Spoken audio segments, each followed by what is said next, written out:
Hello, നമ്മളിന്ന് കോഴിക്കോട്ടേക്ക് പോവാണ് കേട്ടോ. അവിടെ ചെറിയൊരു ഹൗസ് വാമിംഗ് ഉണ്ട്.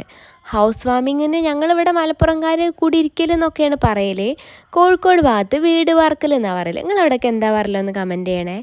ഞങ്ങളെ കണ്ട് പേടിക്കേണ്ട കേട്ടോ. നമ്മുടെ ഹൈവേൻ്റെ പണി നടക്കല്ലേ. ഇതൊക്കെ ഇട്ടില്ലെങ്കിൽ നമ്മൾ അവിടെ എത്തുമ്പോഴത്തേക്ക് ആർക്കും നമ്മളെ തിരിച്ചറിയാൻ പറ്റാത്ത അവസ്ഥയായിരിക്കും. അത്രയ്ക്കും പൊടിയാണ്. പക്ഷെ നല്ലൊരു കാര്യത്തിനല്ലേ, കുഴപ്പമില്ല.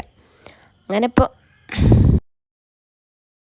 പിന്നെ ഏട്ടാ ഓരോന്ന് പറഞ്ഞു തരികയാണ് കേട്ടോ. ഇത് പാലം വരികയാണ്, ഇവിടെ ഓവർ ബ്രിഡ്ജ് വരികയാണ് എന്നൊക്കെ പറയായിരുന്നു. പിന്നെ അതിൻ്റെ അപ്പുറത്ത് നല്ല ഭംഗിയുള്ളൊരു തുരുത്തുണ്ട്. അതൊക്കെ കണ്ടിട്ട് ഞങ്ങളിങ്ങനെ പോവാണ്. പിന്നെ കുറേ കാലം കൂടി എല്ലാവരും കാണുമ്പോൾ ഭയങ്കര സന്തോഷമാണ്.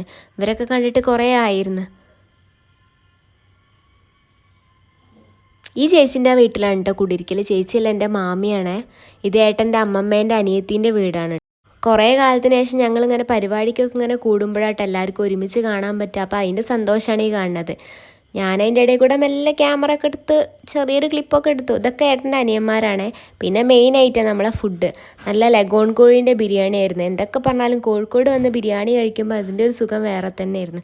കുറേ കാലമായിരുന്നു ബിരിയാണി കഴിച്ചിട്ട്, അതുകൊണ്ട് നല്ലോണം വെട്ടി വിഴുങ്ങി. നിങ്ങളൊന്ന് കട്ട കൂടെ നിന്നാൽ മതി. ബാക്കി കാര്യം ഞാൻ ഏറ്റി. കഥാ തിരക്കഥാ സംഭാഷണം അച്ചു. സമയം രാത്രി 12 മണി കഴിഞ്ഞാണ്.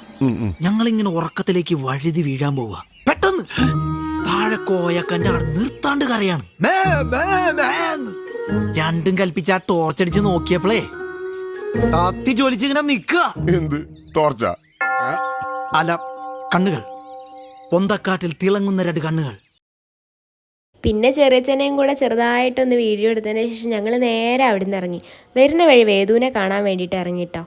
കണ്ടിട്ട് കുറേ ആയിട്ടാണ് തോന്നുന്നുണ്ട്. ഓൾക്ക് ആളെ മനസ്സിലായതേ ഇല്ല. ഒന്ന് ചിരിക്കുക പോലും ചെയ്തില്ല. പഠിച്ച പണി 18 നോക്കി. പിന്നെ അവൾ അമ്മേൻ്റെ അടുത്തെത്തിയപ്പോൾ ഭയങ്കര ചിരിയായിരുന്നു.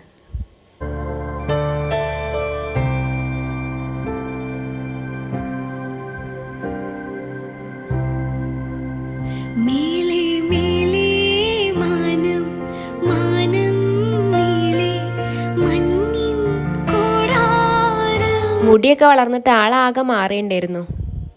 ഇതിൻ്റെ നാത്തൂനാണ് കേട്ടോ, എൻ്റെ ഏട്ടൻ്റെ അനിയത്തിയാണിത്.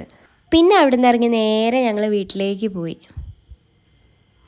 അപ്പം ഇത്രയേ ഉള്ളൂ. Tata, bye bye, see U.